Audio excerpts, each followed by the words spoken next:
පින්නතුනි අද ධර්මදේශනාවෙන් දේශනා කරන්න බලාපොරොත්තු වුණේ අග්‍ර උපස්ථායක ආනන්දයන් වහන්සේ පිළිබඳව. අපේ බුදුරජාණන් වහන්සේගේ අග්‍ර උපස්ථායකයන් වහන්සේ. අපේ ශාසනයේ අති සුවිශේෂී කාර්යභාරයක් සම්පූර්ණ කරපු මහරහතන් වහන්සේ නමක්. ලෞතුරා බුදුරජාණන් වහන්සේ ලෝක සත්වයා කෙරෙහි අනුකම්පාවෙන් යම් කාර්යයක් කළාද අග්‍ර උපස්ථායක ආනන්දයන් වහන්සේ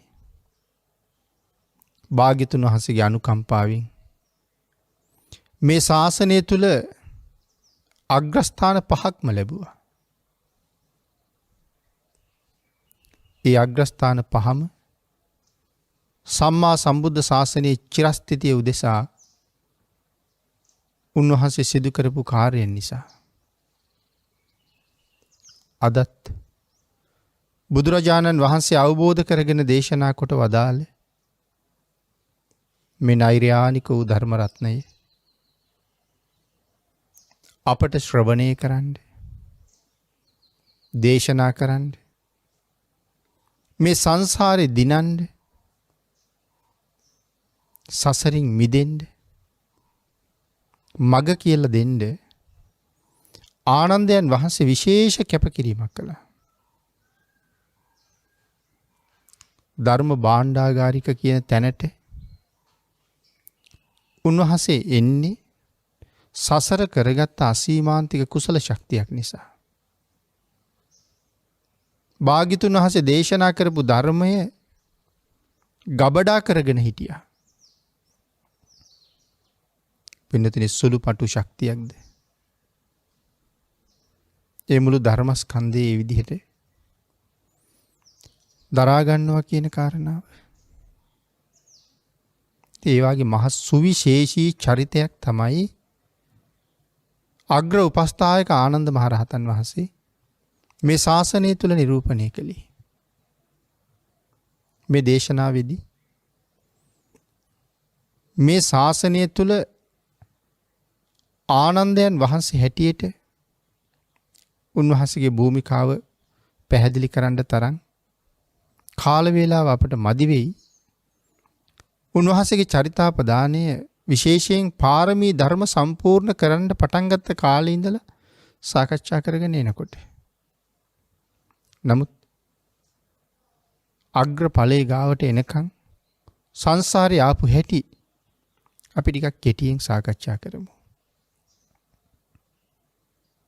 පින්නතුනි අපේ බුදුරජාණන් වහන්සේ ලෝකේ පහළ වෙන්න මහා කල්ප ලක්ෂයකට කලින් මේ ලෝකේ පහළ වෙච්ච බුදුරජාණන් වහන්සේ පියුමතුරා බුදුරජාණන් වහන්සේ. පියුමතුරා බුදුරජාණන් වහන්සේගේ තාත්තා නන්ද මහරජුරු. අම්මා සුමේධා දේවිය.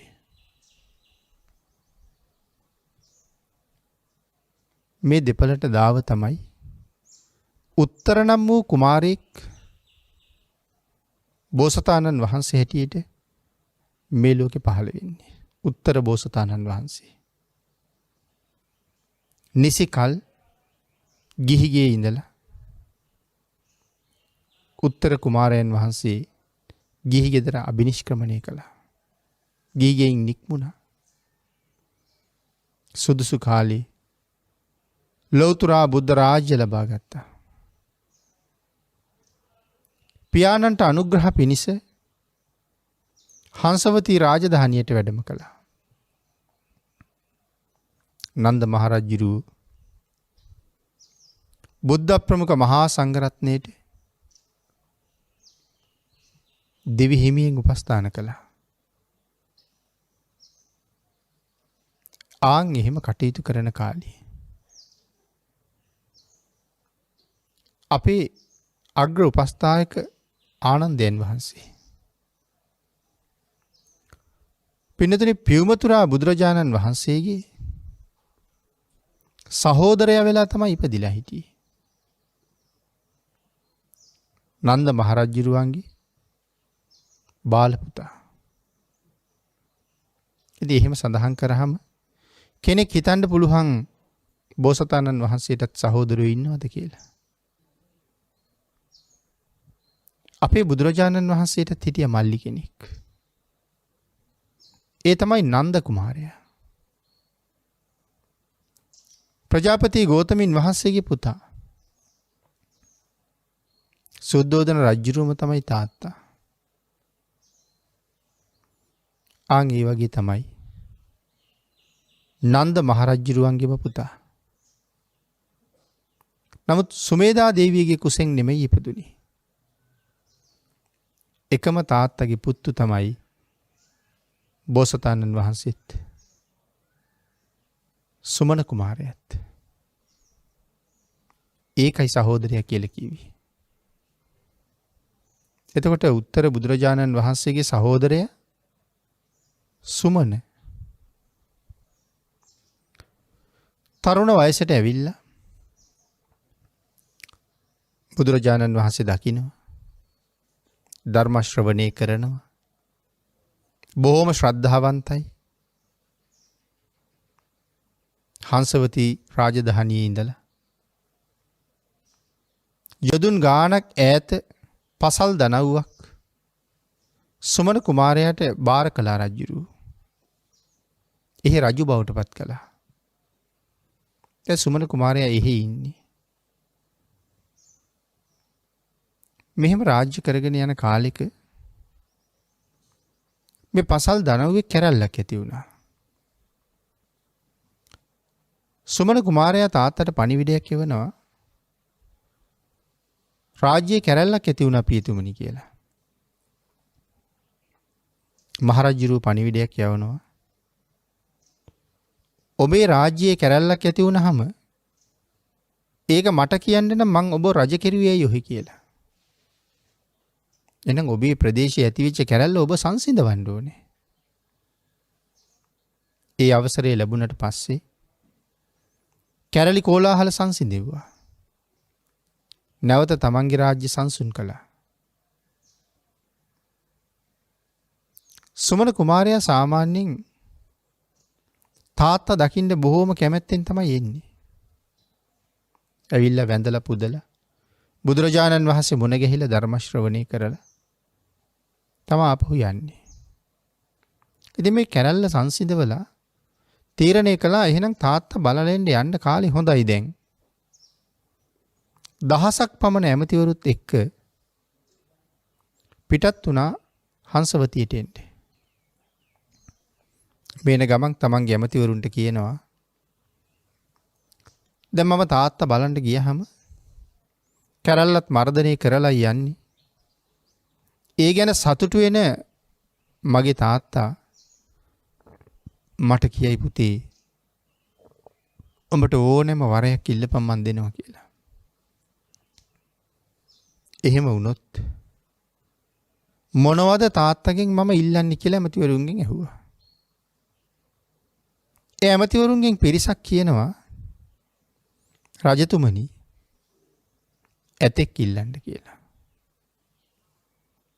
තව පිරිසක් කියනවා නෑ නෑ ඇත්තුන්ගෙන් වැඩක් නෑ. ඇත්තු අවශ්‍ය නෑ. අශ්වයෙක් ඉල්ලන්න කියලා.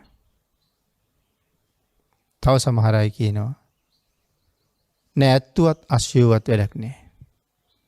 ජනපදයක් ඉල්ලන්න කියලා. රාජ්‍යතාව විශාල කරගන්න තවත් ජනපදයක් ඉල්ලන්න කියනවා. තව පිරිසක් කියනවා නෑ ඒකක්වත් එපා. මාලිගාවක් ඉල්ලන්න කියලා. මේ වගේ දැන් නොයෙක් දේවල් කියනවා මේ දේවල් ඉල්ලන්න කියලා. හැබැයි කණ්ඩායමක් කියන එක එපා කියලා අනික් කණ්ඩායම වෙන එකක් කියනවා. එතකොට දැන් ඇතෙක් ඉල්ලන්න කිව්වා. අශ්වයෙක් ඉල්ලන්න කිව්වා. ඉතින් එතකොට මේ ඉල්ලන්න තරම් වටින ඇත්තුව අස්සයෝද? වටින්නේ නැතුව නෙමෙයි. ඇතෙක් ඉල්ලන්න කියලා පිරිසක් කියහම අනික් පිරිස කියනවා නෑ අස්සෙක් ඉල්ලන්න කියලා. පින්නතුනි සඳහන් කරනවා මේ ඉල්ලන්න කියලා කියන්නේ අපි දකින ඇත්තු නෙමෙයි. අහසින් යන ඇත්තු. උපෝසත කුලයේ ඇත්තු. චද්දන්ත කුලයේ ඇත්තු. ඉතින් එහෙම ඇත්තු බොහෝම දුර්ලභයි. ඒ කාලේ රජවරුන්ගේ පුණ්‍යවන්ත භාවය නිසා එහෙම ඇත්තු ඉන්න ඇති. ඉතින් එහෙම ඇතෙක් තමයි මේ එපා කියන්න කියන්නේ. එහෙම අශ්වයෙක් තමයි මේ එපා කියන්න කියන්නේ. ඒතර එහෙම සම්පත් කොච්චර තියෙන්නේ නැද්ද? ඊළඟ කණ්ඩායම කියනවා මහරජය ඔය එකක්වත් එපා. ඇයි ඇත්තු අස්සය ඔබලට දුර්ලභද? ජනපද මාලිගා දුර්ලභද? මහරජය ඔය සියලු දේවල් දවසක මෙහෙ දාලා යන දේවල්. එහෙම නෙමෙයි මහරජය. පුළුවන් නම් ඉල්ලන්න. මෙරළ යනකොටත් ගෙනියන්න පුළුවන් දෙයක්. මොකද්ද? ඒ කණ්ඩායම කියනවා මහරජ පුළුවන් නම් ඉල්ලමු. පදුමුත්තර බුදුරජාණන් වහන්සේට 3 මාසයක් උපස්ථාන කරන්න වරයක් දෙන්න කියලා. ආන් එහෙම සඳහන් කරාම සුමන කුමාරයාගේ හිතේ දරා ගන්න බැරි තරම් ප්‍රීති සංවේගයක් ඇති වුණා. ඒ අමාත්‍යවරුන්ට නොසෑහෙනසේ ප්‍රශංසා කළා. උඹලට තමයි කියන්නේ කල්යාණ මිත්‍රයෝ කියලා අමාත්‍යවරුනි. මේ මගේ අදහසක් නෙමෙයි. 3 මාසයක් බුද්ධ උපස්ථාන කරන්න වරයක් ඉල්ලන්න කියන එක උඹලගේ අදහසක්. ආන් එහෙම උතුම් අදහස් මතු කරලා පෙන්වන්න තමයි කල්යාණ මිත්‍රයෝ ඇසුරු කරන්න ඕනේ. ඔබලා හැබෑම කල්යාණ මිත්‍රයෝ. අපි ඉල්ලමු. පිය රජුරුවන්ගෙන් ඒ වරේ ඉල්ලමු වරයක් ඉල්ලන්න කිව්වොත්. හැබැයි සියලු දෙනාම එකඟයි. පින්නතුනි පියුමතුරා බුදුරජාණන් වහන්සේ මුලින් සඳහන් කළා උත්තර කියලා. උත්තර කුමාරයා පස්සේනේ පියුමතුරා වෙන්නේ. ඒ කොහොමද උත්තර බුදුරජාණන් වහන්සේට පස්සේ පදුමුත්තර කියන කොටසක් එකතු වෙන්නේ? නැත්නම් පියුමතුරා කියලා කොටසක් එකතු වෙන්නේ? ගිහිගෙන් නික්මිලා යම් දවසක ලෞතුරා සම්මා සම්බුද්ධත්වය උතුම් ජය මහ බෝධීන් වහන්සේ ළඟ වජ්‍රාසනයේ මත වාඩි වෙලා ලැබුවද එසේ ලෞතුරා බුදු බව ලබාගත් භාග්‍යතුන් වහන්සේ යම් දවසක ඒ වජ්‍රාසනයේ මතින් නැගිටලා ඉදිරියට වඩින්න හිතාගෙන මේ මහ පෘථුවියට ශ්‍රී පතුල දිගු කළාද? ආන් එදා ඒ සිරිපතුල පිළිගන්න වජ්‍රාසනයට පහලින් විශාල නෙළුම් මලක් පිපුණා. සඳහන් කරනවා එක නෙළුම් පෙත්තක දිග රියන් 90ක් කියලා. ඒ නෙළුම් මල වටේට තියෙන රේණුවක දිග කේසර කියලා සඳහන් කරන්නේ. ඒ කේසර රියන් 30ක් දිගයි කියලා. නෙළුම් මලේ කෙමිය තියෙනවා මැද්දේ. අපි ඔකට කියන්නේ නෙළුම් බට්ට කියලා. වට ප්‍රමාණය රියන් 12ක්. පළල රියන් 12ක්. පළලත් රියන් 12ක්. බුදුරජාණන් වහන්සේගේ සිරිපා ධාතුව 11 රියනක්. කෙමියේ මැද්දෙන් සිරිපතුල තියහම අර කේසරය ගැලවිලා සුවඳ විහිදුවමින් අහසට නැගිලා භාග්‍යතුන් වහන්සේගේ බුද්ධ කය ස්පර්ශ කරමින් බිම වැටෙනවා. බුදුරජාණන් වහන්සේගේ ශරීර ධාතුවෙන් යන්ත්‍ර වලින් විදිනවා වගේ ෂඩ්වර්ණ රශ්මිය නික්මෙනවා. 58 රියනක් භාග්‍යතුන් වහන්සේ උසයි. ඊළඟ සිරිපතුල ඉදිරියට දික් කරනකොට ඒ සිරිපතුල පිළිගන්නෙත් ඒ වගේම නෙළුම් මලක්. මුලින් තියාපු සිරිපතුල එයින් ඔසවලා ඉදිරියට දිගු කරනකොට කලින් පිපුණ මල අතුරුදහන් වෙනවා. ඉදිරියේ තව මලක් පිපෙනවා. මුළු ජීවිත කාලෙම භාග්‍යතුන් වහන්සේ වෙනුවෙන් නිරන්තරයෙන් මල් පිපුණා. සිරිපතුල පිළිගන්න. අන්න ඒක නිසා තමයි උත්තර භාග්‍යතුන් වහන්සේට පදුමුත්තර කියලා නමක් පට බැඳුනේ. ඒ පදුමුත්තර බුදුරජාණන් වහන්සේට 3 මාසයක් උපස්ථාන කරන්නයි වරයක් ඉල්ලන්න කියන්නේ. පිය මහ රජුරුව ළඟට ගියා. සුමන කුමාරයා වන්දනා කළා. අමාත්‍යවරුත් වන්දනා කළා. රජුරුවන්ට පුතා ගැන හරි සතුටුයි. ඉදිරියට ඇවිල්ලා සිප වැළඳ ගත්තා. ආලිංගනය කළා. සතුට නිසාම රජ්ජුරුව පුතා හිතපු දේම කියනවා. කුමරුනි, ඔබට කිසියම් වරයක් ඕන නම් මට කියන්න. මං ඒ ඕන දෙයක් දෙනවා කියලා.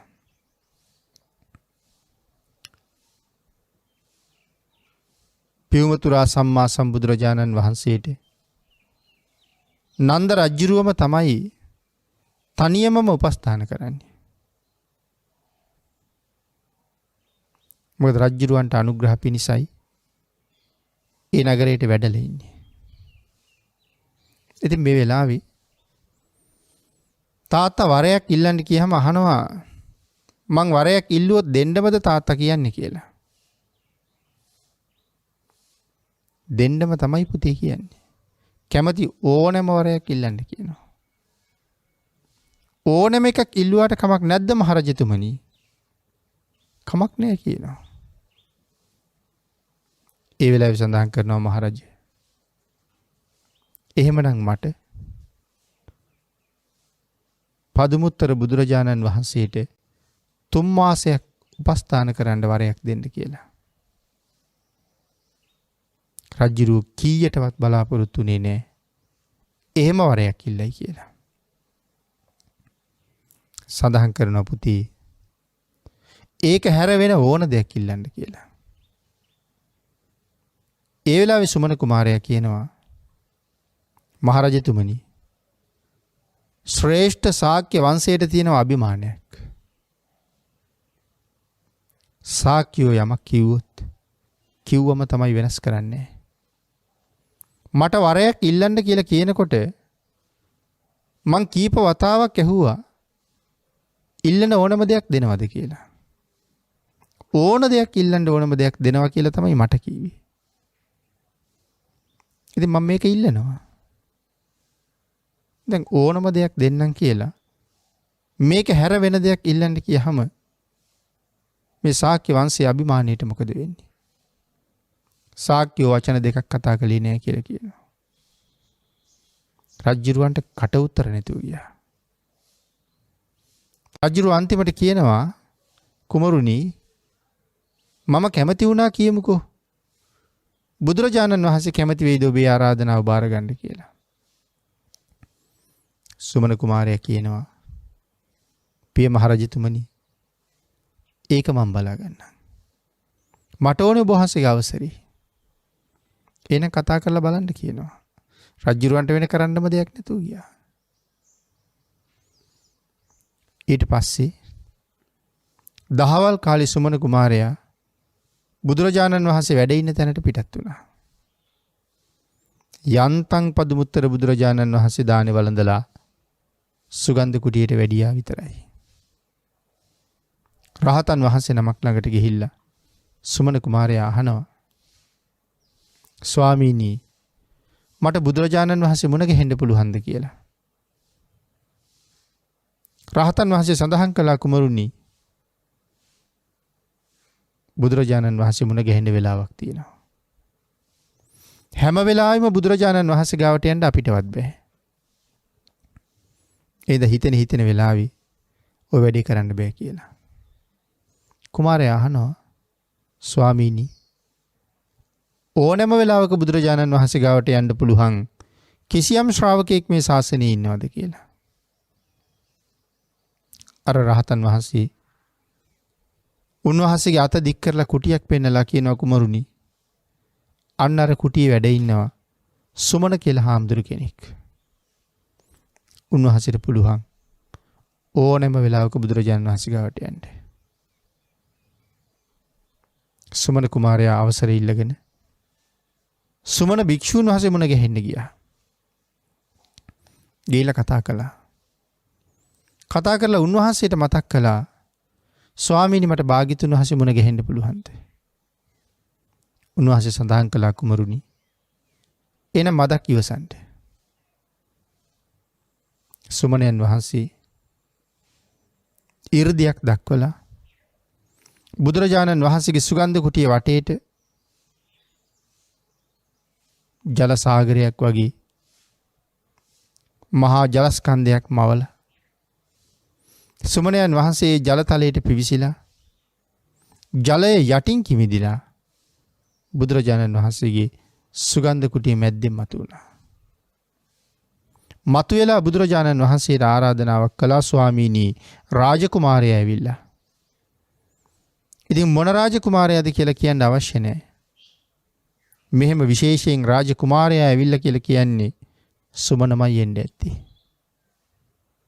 බුදුරජාණන් වහන්සේ සඳහන් කළා සුමන ඔබ ගිහිල්ලා පිරිවනේ ආසනයක් පනවන්න මම සුමන මුණ ගැහෙන්න දෙතෙන්ට එන්නම් කියලා.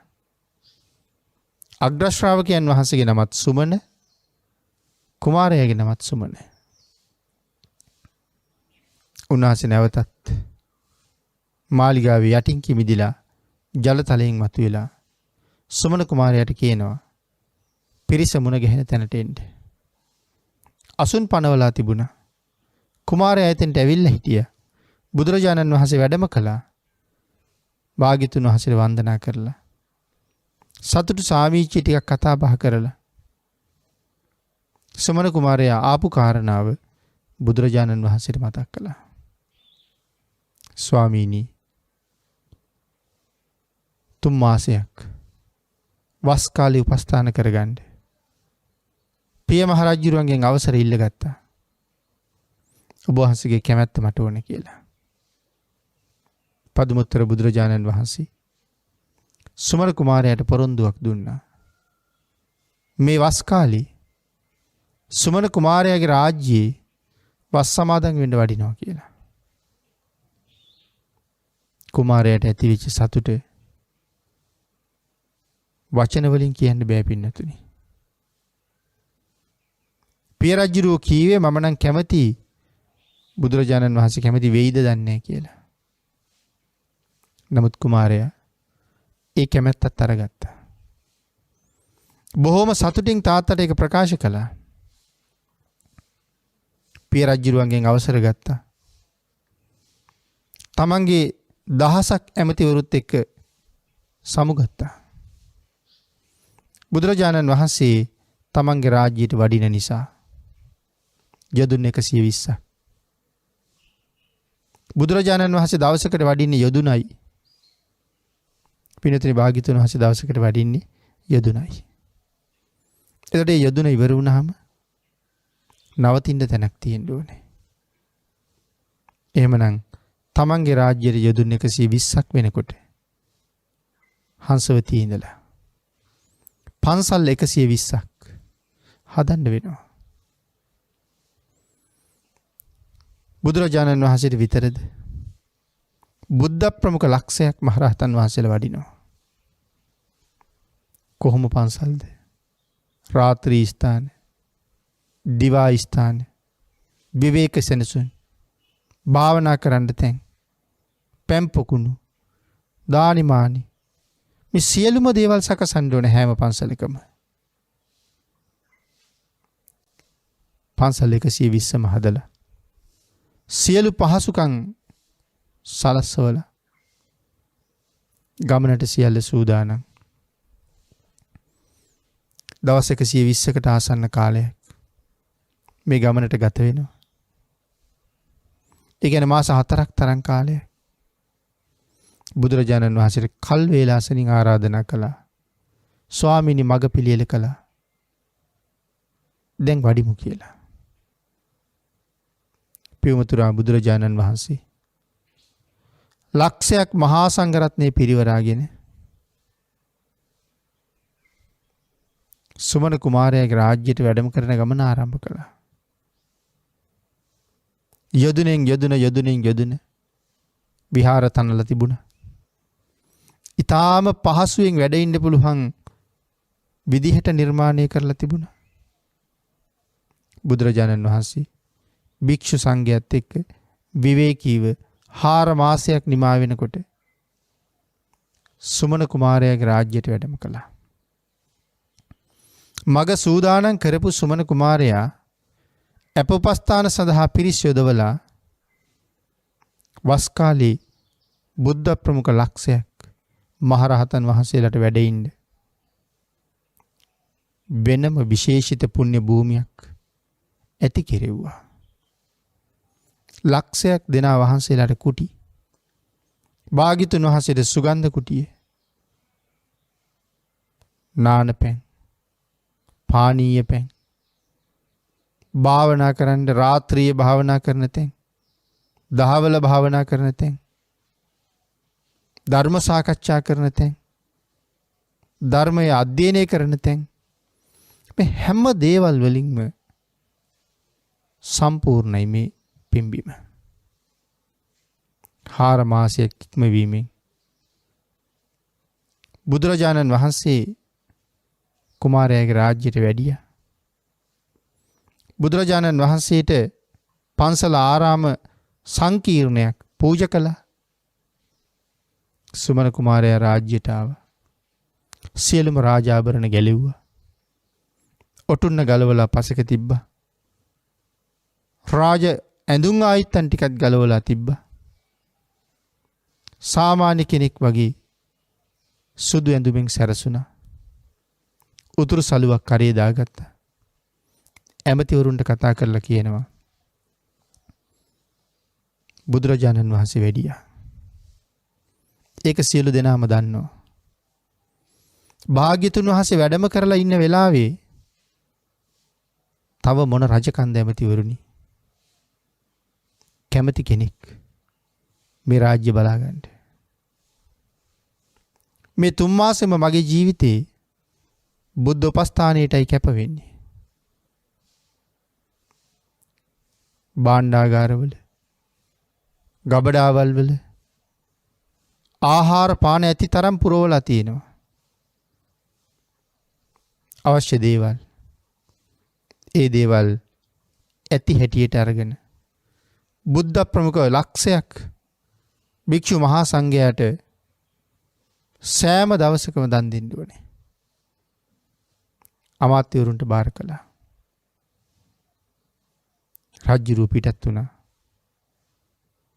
බුදුරජාණන් වහන්සේගේ අග්‍ර උපස්ථායක සුමනයන් වහන්සේ යම් තැනක වැඩ ඉන්නවද සුමන රජ්ජුරුවොත් ඒ ආසන්නයේ පොඩි කුටියක් හදාගෙන එතන තමයි ඉන්නේ. සුමනයන් වහන්සේගේ බුද්ධ උපස්ථාන කෘත්‍ය බල බල සතුටු වෙමින් උන්වහන්සේ අනුගමනය කරමින් උන්වහන්සේ සමග ඒ කටයුතු වලට යෙදෙමින් රජ්ජුරුව 3 මාසෙම කටයුතු කළා. අපට හොඳ ආදර්ශයක්.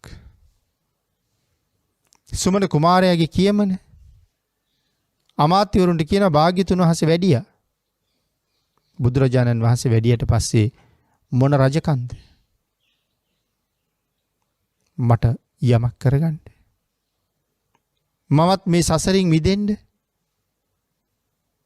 මම මේ 3 මාසය රාජ්‍යත් හැරලා බුද්ධ උපස්ථානයයි කරන්නේ. පින්නතුනි අදත් කියන්න පුළුවන් වෙන්නේ බුදුරජාණන් වහන්සේ වැඩියා කියලා. මේක බුද්ධාන්තරයක්. ඒ බුදුරජාණන් වහන්සේ වැඩම කරපු කල්පය නිසායි පහළ වුණ කාලය නිසායි මේකට බුද්ධාන්තරය කියලා කියන්නේ. එහෙනම් බුදුරජාණන් වහන්සේ වැඩම කළා. අපි මොනවද කරන්නේ? කළ යුතු දේවල් කොච්චරද? නමුත් අපි වෙන වැඩ. කළ යුතු වැඩ පැත්තක අපි වෙන වැඩ. මේක තමයි සංසාරයේ හැටි. ඊතර යන පිරිසට වඩා දුගතියට යන පිරිස වැඩි. සසර දුක් විඳින සත්වයෝ වැඩි. බුද්ධාන්තරයක ලැබිච්ච ශ්‍රේෂ්ඨ මනුස්ස ජීවිතයක් තියෙන වෙලාවේ කොයි තරම් පින් කරගන්න අවස්ථාවද තියෙන්නේ. මට්ට කුණ්ඩලී පේතවත් වී සඳහන් කිරුවා මට්ට කුණ්ඩලී කියන අසාධ්‍ය තත්ත්වයේ හිටපු රෝගී දරුවා බුදුරජාණන් වහන්සේ දැකලා මරණාසන්න වෙලාවේ කායික වේදනාව කොයි තරම් බලවත් වුණත් දසංගිලි එකතු කරලා වචනයෙන් කියන්න බැරි බුද්ධාලම්බන ප්‍රීතියෙන් භාග්‍යතුන් වහන්සේට වන්දනා කළා. ඒ වන්දනාමය කුසලයම ඔහුට සුගතිය උපදින්න හේතු වුණා. එදා වැඳ වගේම අදත් වැඳලා පින් සිද්ධ කරගන්න පුළුවන් කියන කරුණු ධර්ම දේශනාවල් වල ඕන තරම් පැහැදිලි කරලා තියෙනවා. පින්නතුනි,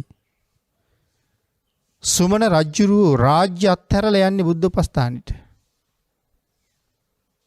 නමුත් අපිට බුද්ධ වන්දනාවට යන්නවත් වෙලාවක් නැහැ. දවසකට වතාවක්වත් බුදුන් වඳින්නේ නැහැ. රූපවාහිනිය ගාව පැය ගාණක් ගත කරන්න පුළුවන්. දුරකථනයත් එක්ක පැය ගාණක් කටයුතු කරන්න පුළුවන්. යාළු මිත්‍රයොත් එක්ක නෑදෑයොත් එක්ක පැය ගණන් කල් මරන්න පුළුවන්. දවසකට විනාඩි 5ක් 10ක්. මේ පැය 24 නෑ බුදුරජාණන් වහන්සේ වෙනුවෙන් කරන්න. අපි කොච්චර වාසනාවන්තද? ශ්‍රද්ධාවන්තයෝ පුණ්‍යවන්තයෝ කොහොම කටයුතු කළාද? ඔබටයි මටයි තියෙන රාජකාරී වලට වඩා රජෙකුට කොච්චර වැඩ තියෙනවද?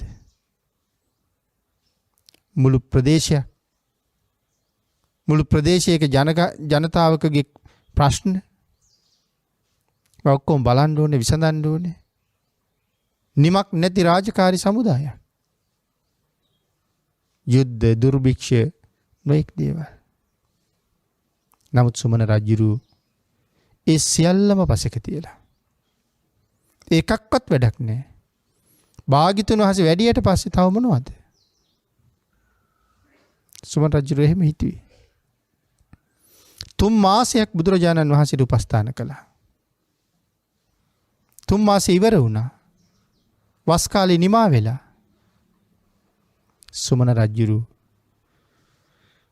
වස් කාලයෙන් පස්සේ බුදුරජාණන් වහන්සේ ළඟට ගිහිල්ලා ආරාධනා මතක් කරනවා, ස්වාමීනි වස් කාලය ඉවරයි. එදා බුදුරජාණන් වහන්සේට මුලින්ම මගේ රාජ්‍යයට වඩින්න කියලා ආරාධනා කරලා මම භාග්‍යතුන් වහන්සේට වඩින මග පන්සල් 120ක් හදලා සෑම දවසක සෑම විහාරස්ථානයකම කඳවුරුබත් දුන්නා. 3 මාසයක් බුද්ධ ප්‍රමුඛ ලක්ෂයක් මහා සංඝරත්නයට මම උපස්ථාන කළා. ස්වාමීනි, මේ 3 මාසෙම මට දන් දී ගන්න බැරි වුණා. දන් දුන්නේ මගේ අමාත්‍ය මණ්ඩලය. ස්වාමීනි, අනුකම්පා කරන්න. තවත් දවස් 7ක් මට තනියම දන් දෙන්න අවස්ථාව දෙන්න. සුමන කුමාරයා මාලිගාවට ගිහිල්ලා නැවත තමන්ගේ රාජ්‍ය බාර අරගෙන ඇමතිවරුත් එක්ක 7 දවසක් අති ප්‍රණීත දාන 7ක් බුද්ධ ප්‍රමුඛ මහා සංඝරත්නය වෙනුවෙන් පූජා කළා.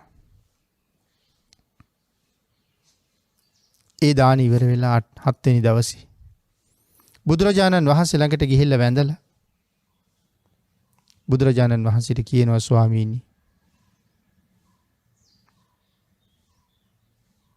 3 මාසයක් බුද්ධ උපස්ථාන කළා.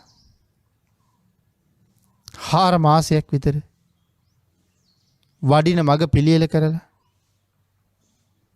විහෙර විහාර සකසලා භාග්‍යතුන් වහන්සේට කඳවුරුබත් දුන්නා. වස් කාලෙන් පස්සේ දවස් 7ක් අති ප්‍රණීත මහදන් මගෙත් මූලිකත්වයෙන් පූජා කළා. ස්වාමීනි, මේ සියලු පින්කම් සක්විති වෙන්න නෙමෙයි, සක් දෙව් වෙන්න නෙමෙයි, වෙනත් යසයිසුරු බලාපොරොත්තුවෙන් නෙමෙයි. ස්වාමීනි, මේ සියලු පින්කම් කළේ එක ප්‍රාර්ථනාව කරන්න. ස්වාමීනි, මම දැක්කා භාග්‍යතුන් වහන්සේගේ අග්‍ර උපස්ථායක සුමනයන් වහන්සේ. උන්වහන්සේ මේ ශාසනයේ කොයිතරම් විශේෂද? උන්වහන්සේ මොනතරම් විශේෂ පුණ්‍යවන්තයෙක්ද? ලෞතර බුදුරජාණන් වහන්සේගේ අග්‍ර උපස්ථායක මහා කල්ප අසංඛ්‍ය ගණන් පාරමිතා පුරන ලෞතර බුදුවරුන්ට නැත්නම් පාරමිතා පුරපු බෝසත්වරු ලෞතර බුදු බව ලැබුවට පස්සේ නිත්‍ය උපස්ථායක තනතුරෙන් දිවි හිමියෙන් උන්වහන්සේට උපස්ථාන කරන්න ලැබෙන එක කෙනෙක් ලබන මහ පුදුම භාග්යක්. ස්වාමීනි, ඒ භාග්‍ය මගේ සුමනයන් වහන්සේ ලැබුවා. හැබැයි ඒ භාග්‍ය දැක්කහම උන්වහන්සේගේ තියෙන පුණ්‍යවන්ත බව දැක්කහම උන්වහන්සේ ළඟ තියෙන බුද්ධ ගෞරවය දැක්වහම ඒ වත කරන්නේ මොනතරම් කැමැත්තෙන්ද කියලා දැක්කහම බුදුරජාණන් වහන්සේ වෙනුවෙන් ජීවිත පරිත්‍යාග කරලා ඉන්න බව දැක්කහම ස්වාමීනි, මටත් හිතුණා මතුවට බුදු වෙන ලෞතර බුදුරජාණන් වහන්සේ නමකගේ අග්‍රෝපස්ථායක බවට පත් වෙන්න ප්‍රාර්ථනා කරන්න. මේ සියලු පින්කම් ඒ ප්‍රාර්ථනාව වෙනුවෙන්. ස්වාමීනි, මගේ ප්‍රාර්ථනාව මුදුන්පත් කරගන්න මේ සංසාරේ මට පින් තියෙනවද කියලා ඇහුවා. පදුමුත්තර බුදුරජාණන් වහන්සේ අනාගත ඥානයේ මෙහෙवला සුමන කුමාරයාගේ බලාපොරොත්තුව මුදුන්පත් වෙනවද කියලා බැලුවා. භාග්‍යතුන් වහන්සේ දකිනවා තවත් මහා කල්ප ලක්ෂයක් යැවෑමෙන්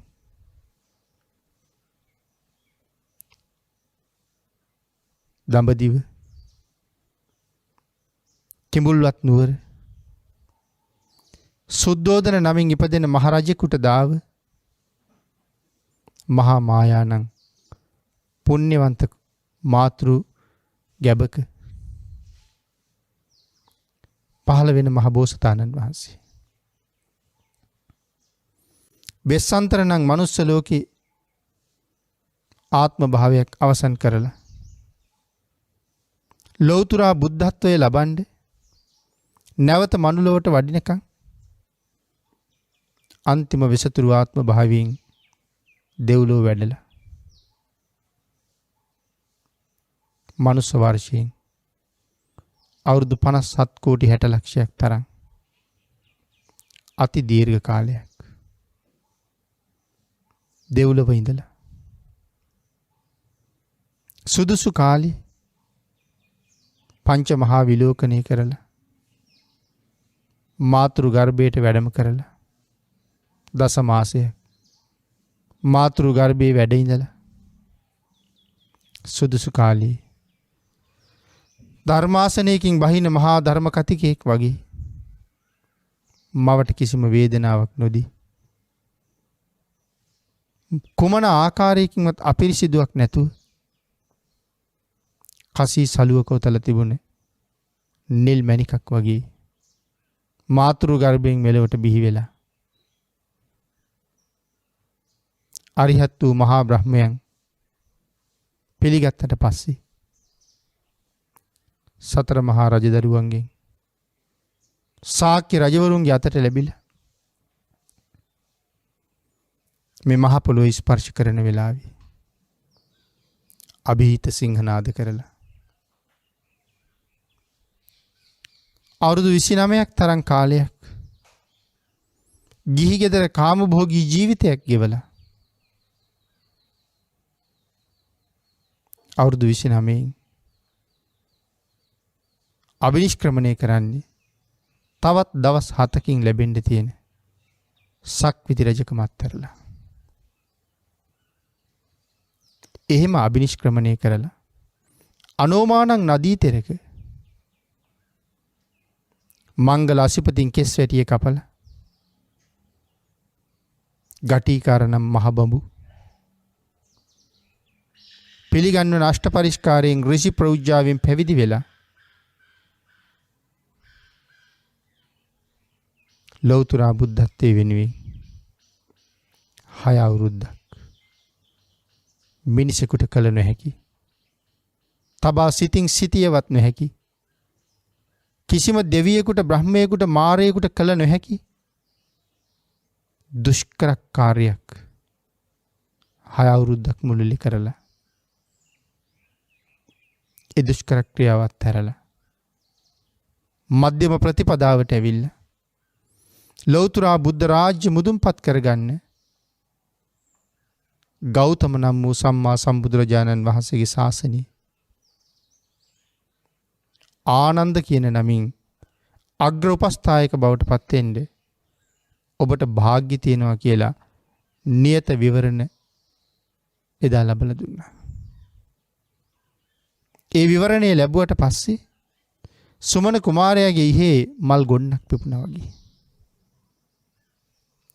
ආනන්ද නමින් අග්‍ර උපස්ථායක බෝධිය හෙට ලබාගෙන බුදුරජාණන් වහන්සේට උපස්ථාන කරන්න අවස්ථාව ලැබුණා වගේ පුදුම ප්‍රීතියෙන් පුදුමාකාර ශ්‍රද්ධාවකින් එතන ඉඳලා මේ සංසාරේ පාරමී පුරලා මහ පිං කරලා අපේ බුදුරජාණන් වහන්සේ ලෝකෙ පහළ වෙන කාලේ මනුලව උප්පත්තිය ලැබලා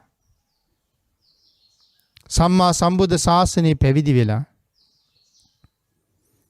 අග්‍රස්ථාන 5කින් යුක්තව බුදුරජාණන් වහන්සේගේ අග්‍ර උපස්ථායක බවට පත් වෙලා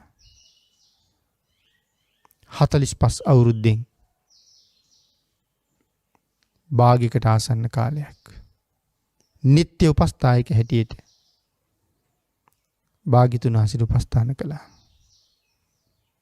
පුදුම ගෞරවයක්, පුදුම ශ්‍රද්ධාවක්, පුදුම කැපකිරීමක්, පුදුම දයාවක් බුදුරජාණන් වහන්සේ පිළිබඳව ආනන්දයන් වහන්සේ ළඟ තිබුණේ. ආන් එවන් උතුම් තැනට එන්න මේ සංසාරේ මුල පුරපු හැටි තමයි අද දේශනාවෙන් කෙටියෙන් සිහිපත් කරන්න යෙදුනේ. නමුත් විශේෂ තැන් කීපයක් අපිට හම්බ වුණා. බුද්ධ උපස්ථානයේ ඉල්ලගන්න. පිය මහරජුරවන්ට ඍජුව කතා කරපු තැන. බුදුරජාණන් වහන්සේට උපස්ථාන කරන්න ලැබුණට පස්සේ තමන්ගේ රාජ්‍ය අත්හැරපු හැටි.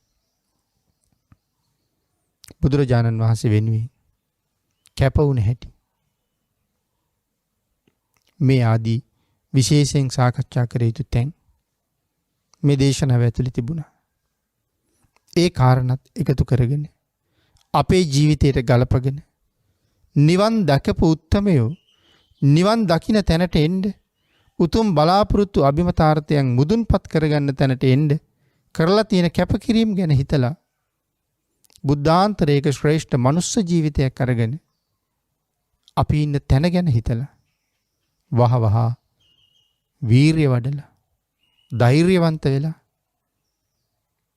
මේ ලැබිලා තියෙන අවස්ථාවෙන් ප්‍රයෝජන අරගෙන සතර අපායට පිටුපාලා සුගතියෙන් සුගතියට ගමන් කරලා සංසාරයෙන් එතර යන්න ඔබට තුනුරුවන්ගේ අනන්ත ආශිර්වාදයෙන් සද්ධර්ම දානානිසංසයේ ආශිර්වාදයෙන් ශක්තිය ධෛර්යය භාග්‍ය වාසනාව උදා වේවා කියලා ආශිර්වාද කරනවා.